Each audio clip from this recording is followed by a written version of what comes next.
Hello, natural farmers. It's a cool day in the garden. It has been raining, and we haven't had a good rain for about 10 days, so this is most welcome. Corn, this is the landrace corn, direct seeded. By that I mean this is a chunk of land that's never been mowed, and never been tilled, and this is stuff that's just thrown on the ground, so direct seed as possible, not even drilling in the corn and coming up, so trying to select for corn that will do well that way. And yeah, this used to be a lawn. Anyway, here's the back of our house. Yeah, so corn seems to be doing fine. As you can see, it's lots of different heights, but seems to be coming up. There's some more mature corn over there that popped up in the asparagus. Not quite sure where that came from. I can say that about a lot of things in this garden. So here's a little update if you've been following along. These are some direct seeded Moschata squash, so butternut squash there. It's also planted a bunch of little seedies there. You can see some brassicas. Yeah, it's like I can't remember the name for this. And so those are coming up. We'll see what thrives. We'll see what dies. There's some okra coming up there as well. I don't think I planted that there, so that's a very welcome volunteer. Here I cut down some lettuce, and you can see okra coming up. Okra. Yeah, this is welcome rain here. So for those of you who are new to the scene here, or sort of what I'm trying to do, what my style is here, the basic tenet I would say is that I'm trying to direct seed as much as possible by simply throwing seed on the ground, scattering seed, and seeing what I can get there. Of course, not everything here. These were planted directly into the ground, and I showed you how to do that. These were started in cups, so you can see that these are pretty much catching up. I think that direct seed is the way to go in the long run. So yeah, I am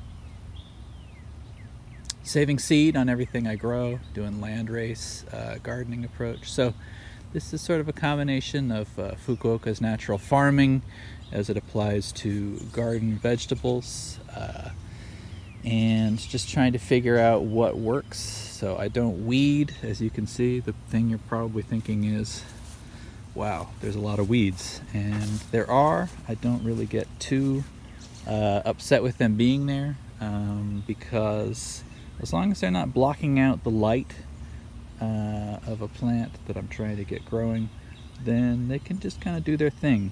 I would say that a bigger problem would be uncovered ground.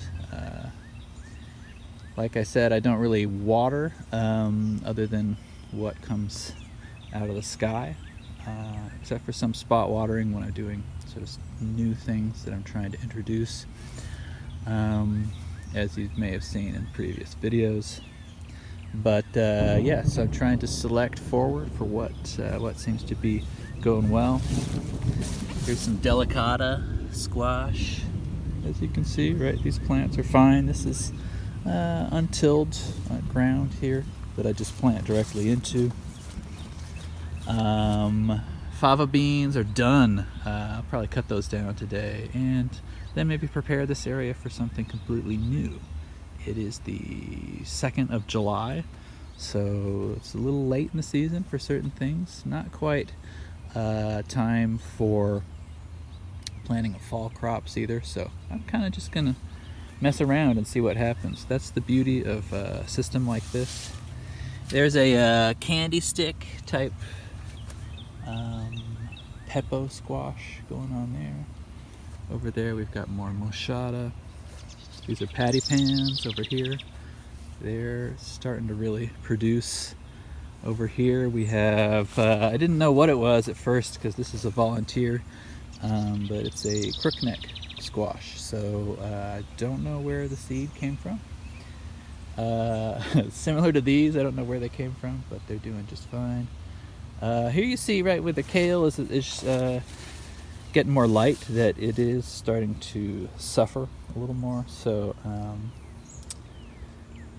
there is a difference between kale here, right, which has got close to full sun, and then kale over there, which is covered by trees. That's west there.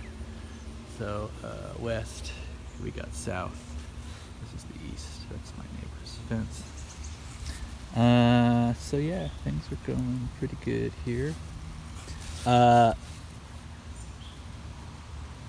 My general idea, is to breed towards stuff that does well, that's easier, it gets easier and easier to grow. And here's kind of a good example of that. This is just a bunch of different stuff. What does it look like if you have pretty close to all food plants growing, but sort of as weeds? No rhyme or reason as to how they get sown. This is what it looks like. You may be thinking, oh, not so great. But there are certain individual things that I will then select and say, hey, you're up. I'm going to give you a little bit of advantage here, and that seems to be working out. Again, there's some really interesting things going on here. I can sort of show you one example of what I mean. So it has not rained for, like I said, about 10 days, and ironically the best looking cucumber plants that I have in my garden are growing here, right, in just the thick of weeds, whatever this grass is here. And it's looking great. I think that there's sort of a sponginess to the soil in this area that is conducive to water retention. And so yeah, this is all just, there's some barley in there, as you can see.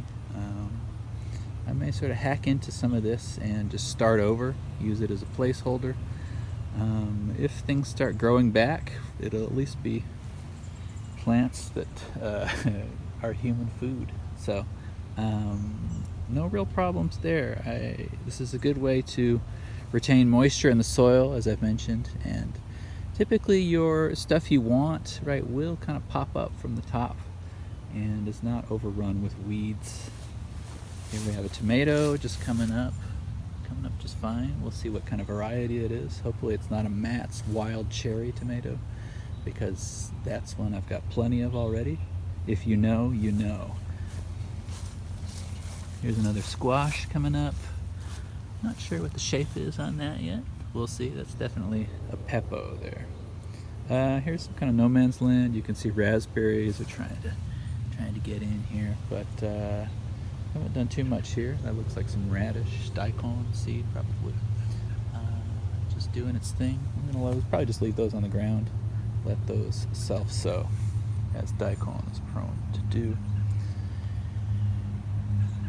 And yeah, so things are looking pretty good. I can show you the results of a few things I've been doing lately. Let's take a look. There's a patty pan squash. You can see one coming in. That's about half the size that I like to pick them. So close, but not quite there yet. This is actually 3 or 4 plants of C. Peppo. Some onions that I still need to harvest. There were onions and potatoes here. So in a lot of places, I had potatoes going, and those always just kind of pop up on their own. That's one thing I've been thinking about, is that potatoes are kind of cool because you can harvest about half of them and still get a lot of potatoes.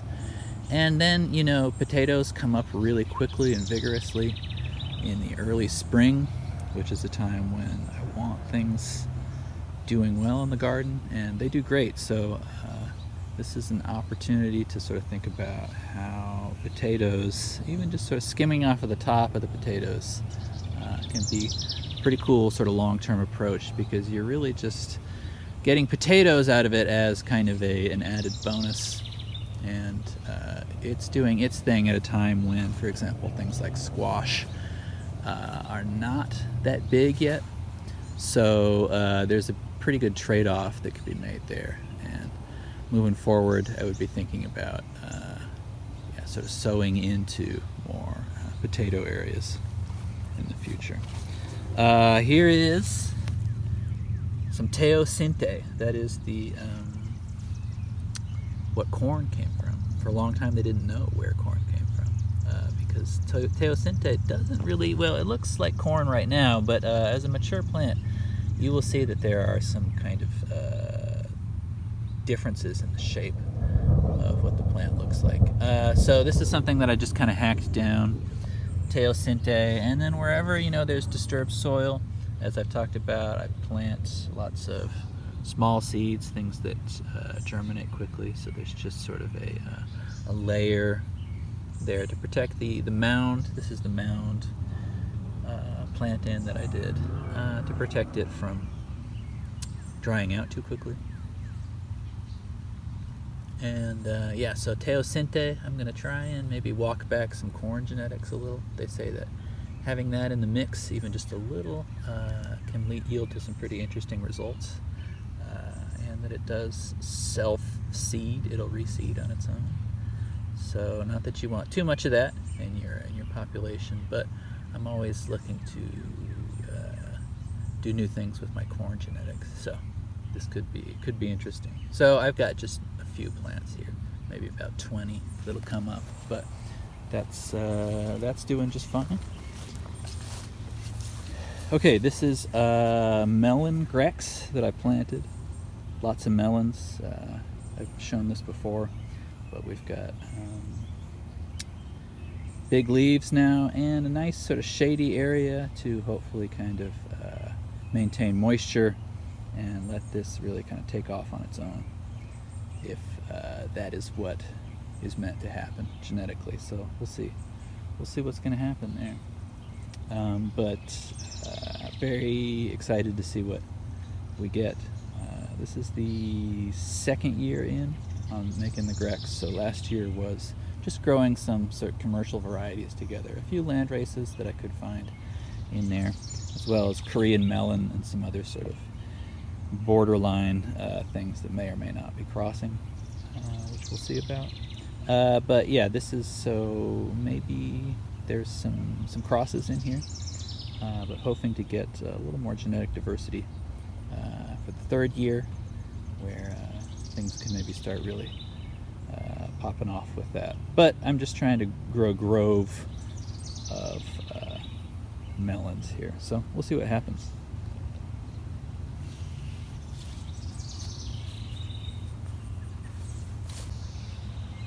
Here are some cucumbers that are coming in.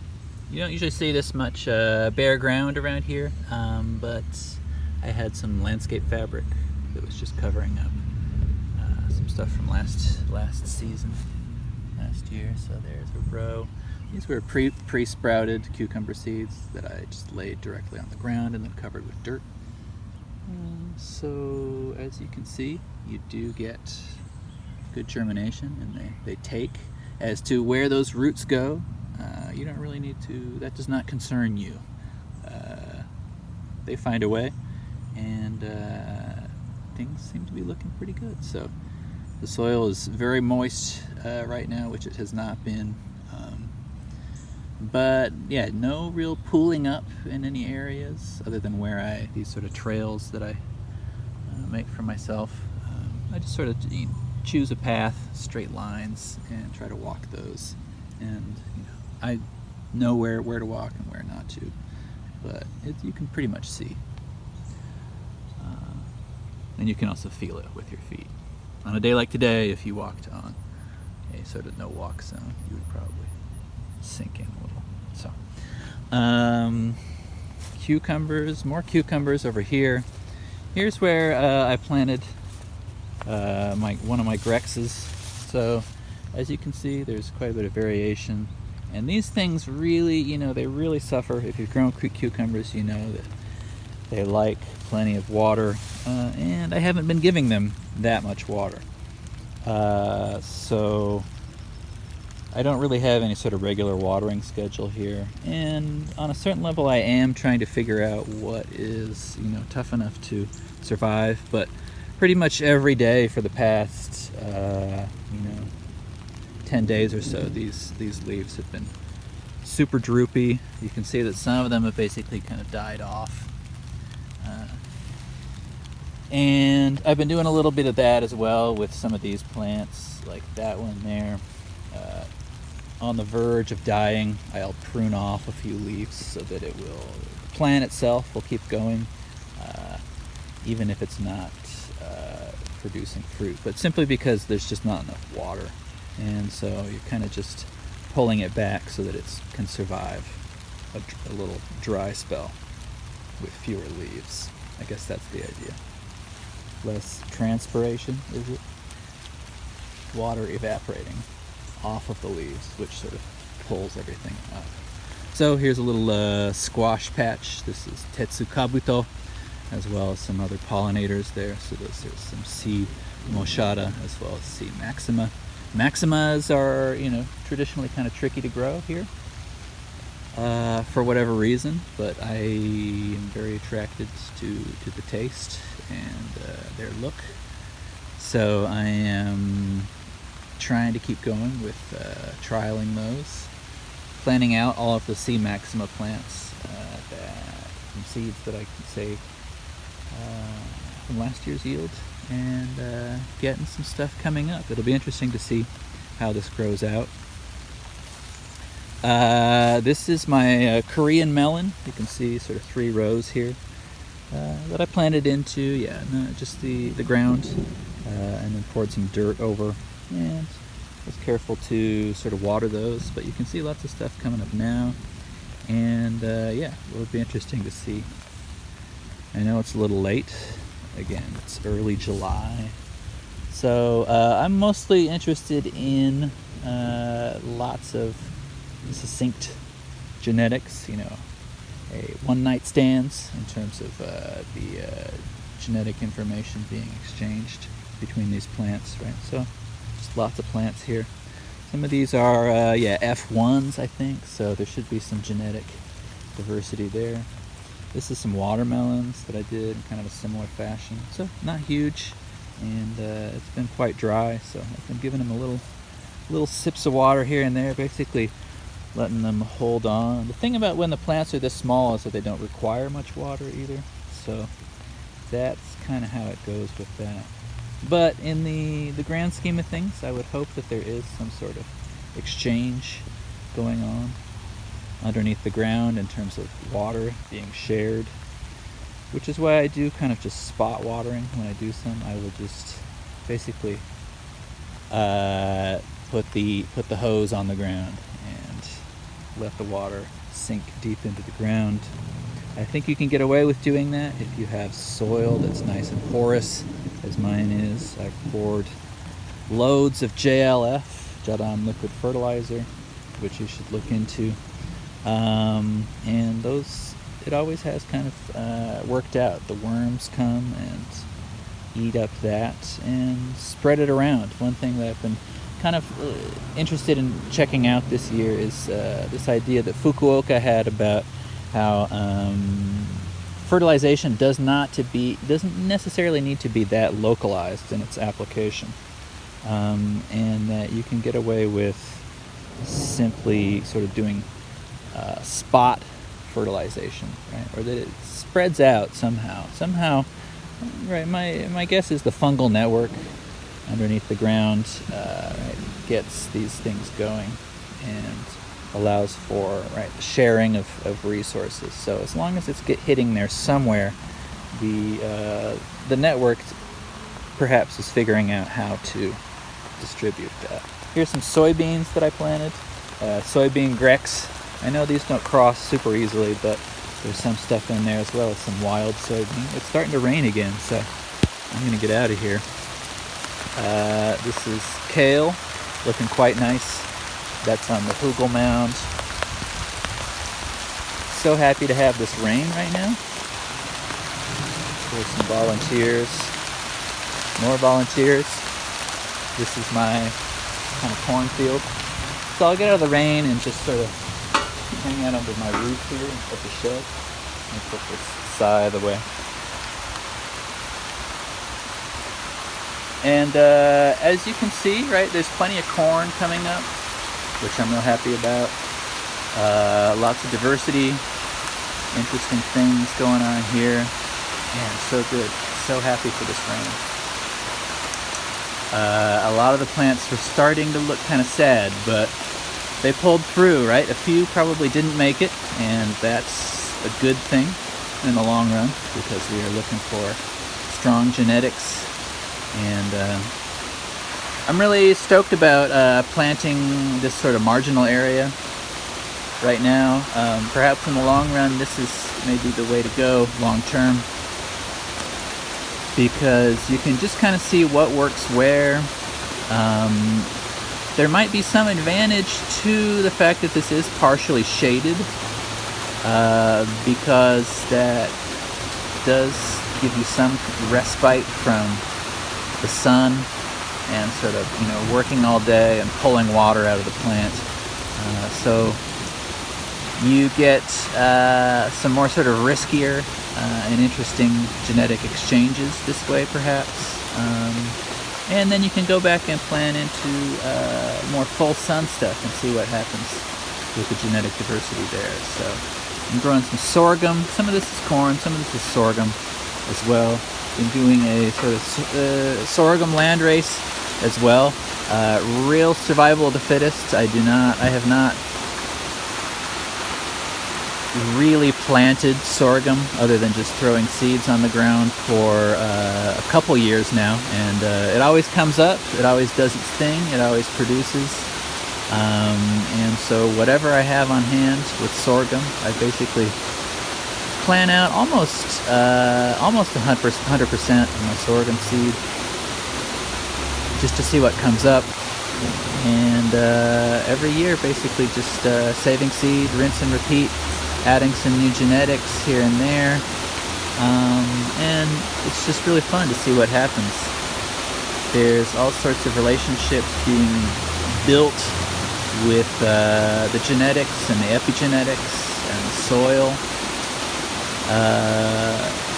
The elegance and the complexity of which we simply can't comprehend, right? Probably it never will be able to comprehend fully, and that is kind of the point. Oh, hey, there's a rabbit. We get lots of rabbits here. When I first started gardening, they would eat stuff. They would eat like the leaves of my soybean plants and things like that. Now I don't really notice, and I think it's probably just because there's lots of other stuff to eat. When I was first starting out, there was a little bit of, damage to the ecosystem done by, this was all just lawn, and most of this has never been tilled. The stuff furthest towards the sun, my sort of high sun area, that was tilled out when I first started.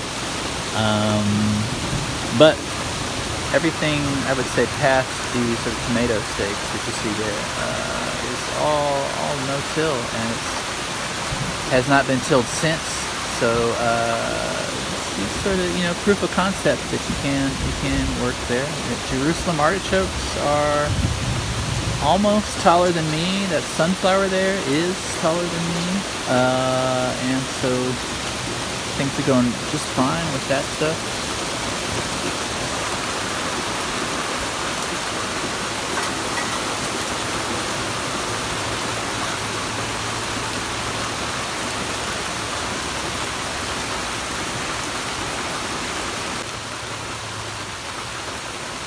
When it's raining is a good time to apply fertilizer and any sort of inoculants, it seems. I might go around and put a little IMO3, which is a fungal inoculant, homemade. Look it up, KNF IMO. I've done a video or two myself about this. You may have seen it if you're following along. But yeah, when you got a lot of water sort of pushing down into the soil, it's a good time to apply fertilizer and inoculants because it can get down deeper. I'm not really sure what sticks where, right? And on a certain level, I think it's okay to not know. You want to train your mind to avoid the sort of scientific reductionism that's so pervasive in agriculture these days. I don't think it's the way to go. I think we can be working with much broader strokes in terms of genetics and just method. Let the genetic diversity take care or answer these questions that we're having. What is the best version of a plant? Well, let nature tell you. Anything that you think is going to be the best version is not going to be the best version. In this case, right, nature is always going to have a stronger computer. And that is the computation that happens in natural selection. Right? The factors of which, right, are much more intricate, more complicated than we can understand. So just leave it. Let nature figure it out. And then save seeds from the plants that are doing what you want them to do. That's it.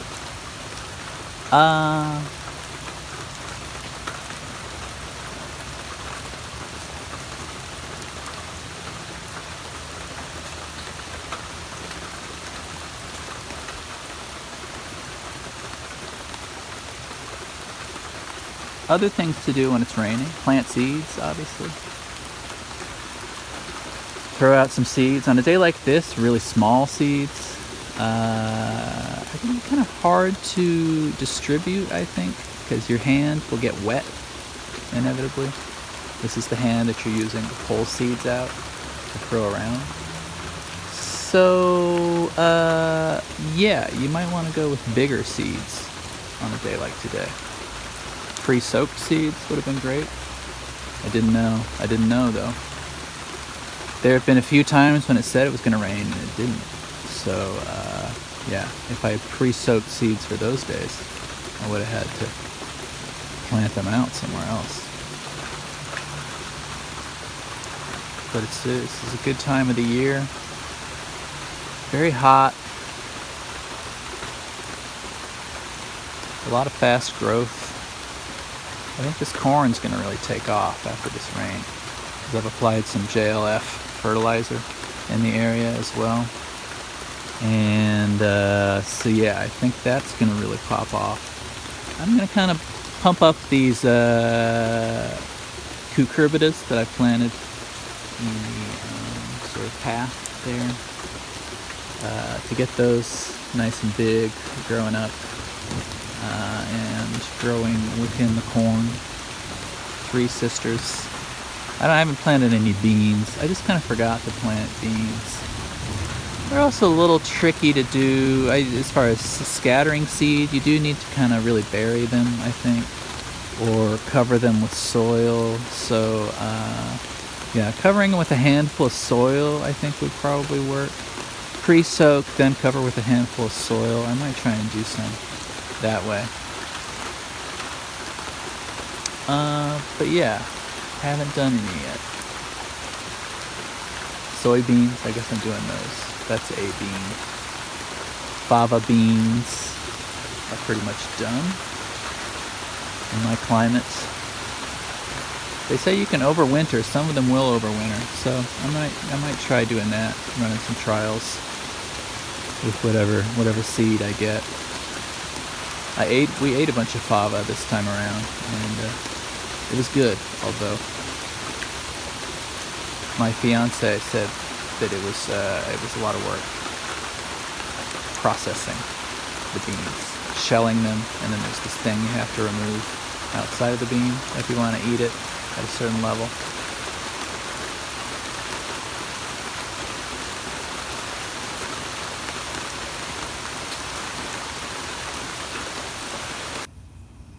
I'm just cutting down the fava patch right now, but I wanted to show you, most of it I leave the roots in, but this one I pulled out and got a nice long root. So, pretty cool. Seems to be doing all right.